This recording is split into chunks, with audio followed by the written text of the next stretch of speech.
Señal directa. Estamos de regreso en Señal Informativa y agradecemos la visita en este estudio de Laura Martínez Belli. Ella es escritora y viene a platicarnos de su más reciente novela, Carlota, la emperatriz que enloqueció de amor.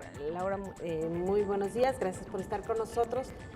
Vaya personaje, Carlota, ¿no? Una mujer que, pues, para su tiempo fue quizá demasiado activa en la vida pública, ¿no? Bueno, mira, pues eso es lo que justamente Carlota apasiona y fascina a mucha gente, porque es un personaje muy literario en sí mismo, tuvo una vida muy trágica y justamente lo que dices, ¿no? Se habla de ella con este tipo de adverbios, ¿no? Demasiado activa, demasiado política, demasiado ambiciosa. Y eso es un punto de vista muy machista, ¿no? Desde luego. O sea, entonces creo que esta novela trata a la Carlota de carne y hueso, a la mujer, más allá de la aristócrata, más allá de la emperatriz. O sea, ¿qué mujer era Carlota? Porque siempre la juzgamos desde el punto de vista de la esposa de Maximiliano, que se volvió loca además, ¿no? O sea, como que acotamos muy rápidamente ahí y no conocemos quién fue realmente esta mujercita, porque era muy joven. Ella cuando vino a México tiene 24 años y se va con 26 y ya no vuelve, y es cuando enloquece y muere con 90 y tantos años en 1927. O sea, ¿qué pasó? ¿Qué pasó ahí? ¿Y quién era la niña que llegó, la niña de 17 años que se casó con Maximiliano? ¿Por qué decimos que era ambiciosa? Era una mujer preparada para gobernar desde que nació, porque la educaron a la par que sus hermanos, que hablaba 8 idiomas, en fin, un personaje apasionante que además, pues, la vida marcada por la tragedia en todos los aspectos, ¿no?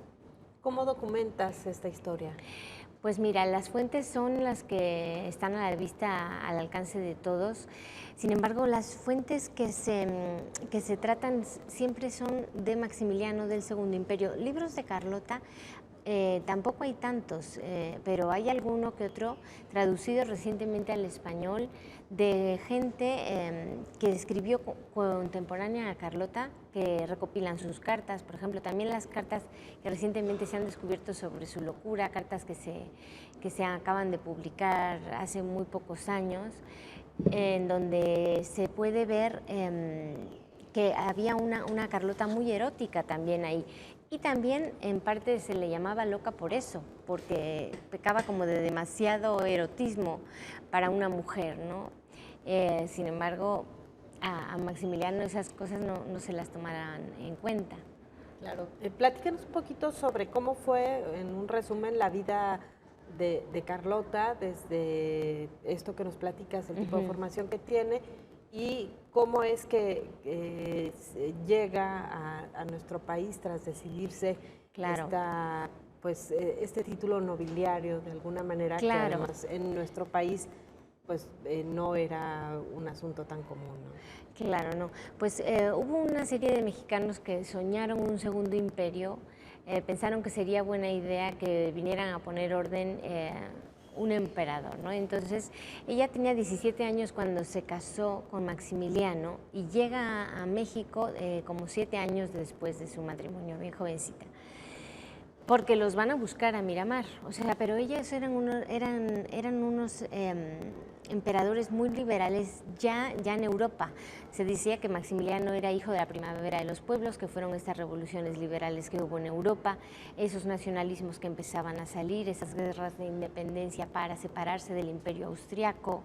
Bueno, pues Maximiliano y Carlota bebían, digamos, de ese espíritu liberal.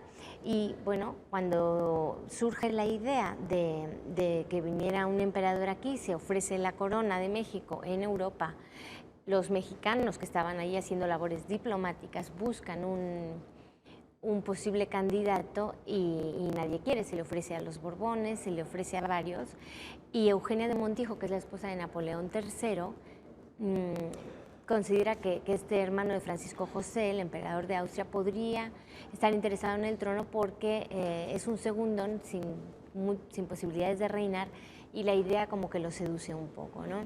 Entonces bueno, les llevan las famosas cartas de adhesión, diciendo que son un montón de cartas de mexicanos diciendo queremos que vengan, y entonces ellos vienen, bueno, manipulados y engañados, ¿no? También Juárez les avisa que no vengan, que el país es soberano y que en el momento que pongan un pie aquí va a tener que fusilarlos, se les avisó también, ¿eh? Entonces es una novela muy interesante porque además de, por supuesto, dar el contexto histórico, es una mirada al imperio desde otro punto de vista, del de ella como Claro, la mujer. porque además la historia que conocemos de Maximiliano y Carlota es la de los malos que vienen a una especie de segunda colonización. Sí, claro, ¿no? y es que era lo que se pretendía realmente, o sea, las colonias se acabaron con el fusilamiento de Maximiliano, es decir, esa parte de la historia fue así, y en Europa misma se decía que era una locura, no era que... No era una cosa que no se supiera, que no se comentara, ¿no? Pero Carlota, pues ya ves que existe del mito de que salió embarazada a buscar a Napoleón III, de un bastardo, que tuvo un niño en Europa que le arrebataron, en fin. Entonces, la novela arranca por ahí, no cuando llegan, sino cuando se va, cuando Carlota se va. Y bueno, es una historia apasionante, es una intriga palaciega, hay cómo era la corte de Chapultepec, había espionaje porque los juaristas querían tener checaditos a los emperadores, o sea, hubo toda una red política de intriga y por supuesto todo está mezclado con los amores y desamores de Carlota, porque por lo que yo pude investigar, Maximiliano y Carlota no consumaron el matrimonio. Y en gran parte de muchas desgracias que vinieron después era porque ellos estaban muy distanciados como pareja, no como emperadores, o sea, sí tenían la noción de Estado, ellos la tenían. Y un proyecto, tenían un porque proyecto. incluso quien hace gestiones económicas ante la corona y muchas cuestiones de este tipo es justamente Carlota. Es Carlota, él se ausentaba muchísimo, viajaba mucho, le gustaba reconocer el país, porque era muy curioso, o sea, le gustaba la naturaleza, era un alma mucho más sensible y ella era mucho más pragmática. Y cuando él se ausentaba, ella tomaba las riendas y gobernaba, para disgusto de todos los de la corte, porque decían, ¿qué hace una mujer mandándonos? El emperador es él, ¿ella qué? Sin embargo, ella redactaba leyes a favor de los indígenas, te digo, con este corte liberal, legalizó la prostitución, abrió el hospital de los partos secretos para las mujeres que estaban embarazadas y no sabían qué hacer con sus niños. En fin, les dio a las sexoservidoras hasta un carnet, o sea, para que estuvieran registradas, porque consideraba que la prostitución era un problema de salud pública. Es decir, o sea, una mujer adelantada a su tiempo, que quería hacer muchas cosas y que no la dejaron de ninguna manera, primero por ser mujer y luego porque era extremadamente liberal. Y Maximiliano, cuando empiezan a en Francia dicen que ella manda mejor que tú, entonces también es cuando ahí Maximiliano decide relegarla de sus funciones, ¿no? O sea, una mujer vapuleada por todos. Claro, si en la historia, cuando se cuenta, aparece en un segundo plano, ¿cómo se rescata la vida personal de un personaje como este? Con la imaginación. Tienes, por supuesto, las fuentes, ¿no? Pero las fuentes, la historia tiene el dato duro siempre, el dato frío. Y la novela, la literatura, lo que viene es a llenar esos huecos de la historia, ¿no? Y te debes permitir también leer los vacíos. O sea, hay cosas que Carlota no escribía en cartas. Por ejemplo, a su padre nunca le mandó una carta diciendo Maximiliano me engaña o Maximiliano no me hace caso. O sea, hay cosas que tú no cuentas a tu padre ni a nadie por escrito. Sin embargo, lo puedes entrever por las cartas de los demás, por comentarios que se hacen. Y entonces ahí también el novelista tiene la licencia literaria de poder novelar una posible verdad, ¿no? Que la historia está imposibilitada para hacer eso porque entonces carecería de rigor, pero la literatura ahí es mucho más libre y te puedes meter en los zapatos de estos personajes para ver qué sentían, qué pensaban. Por ejemplo, aquí vamos a ver una Carlota que manda, que da instrucciones, pero cierra la puerta de su recámara y se quiebra y llora y sufre y que necesita un abrazo que nunca llega, ¿no? Claro, platícanos de la locura de Carlota, ¿qué pasó o qué debemos entender porque una mujer se vuelve loca? Esa es la gran incógnita, fíjate.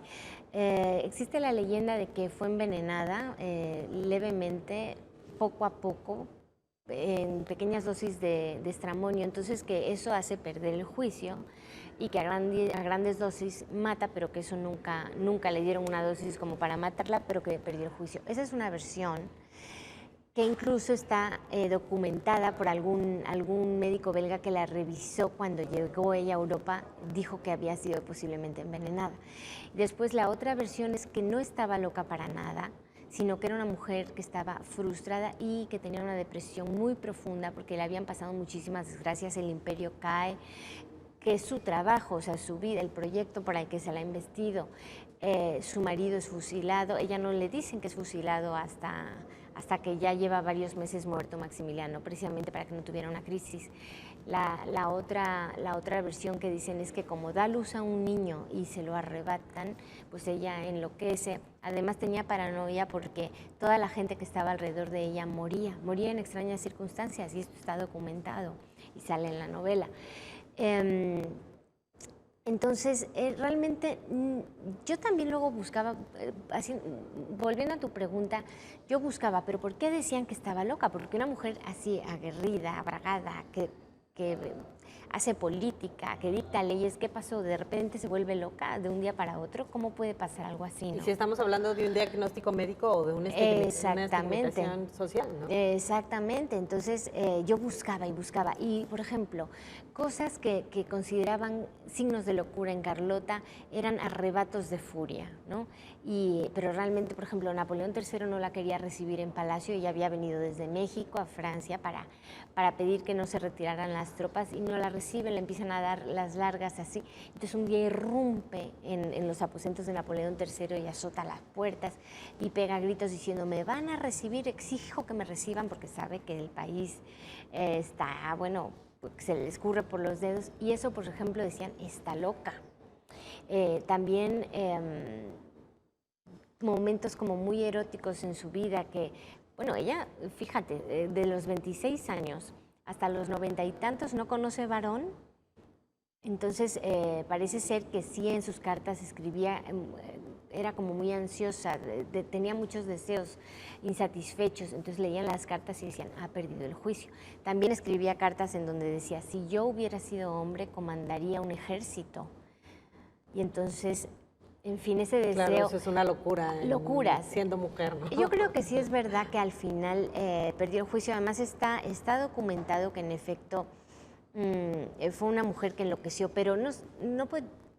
Si tú te deprimes profundamente y te encierran durante 50 y tantos años, a lo mejor terminamos todos locos. O sea, no es que sea una condición química o una enfermedad, sino que realmente terminas por doblegar, ¿no? Claro. Bueno, pues ahí está Carlota, la emperatriz que enloqueció de amor, que se presenta hoy en Gandhi, ¿verdad? Hoy en la Gandhi de López Cotilla, a las 6 de la tarde, vamos a presentar la novela y voy a estar filmando ejemplares para los que... Y ya disponible además en librerías, Están ¿no? todas las librerías disponibles y en ebook también, en formato digital. Muy bien, pues muchísimas gracias. Gracias a ti por la invitación. Gracias, Laura Martínez Belli, autora de Carlota, la emperatriz que enloqueció de amor. Nosotros hacemos una pausa, regresamos, tenemos más información.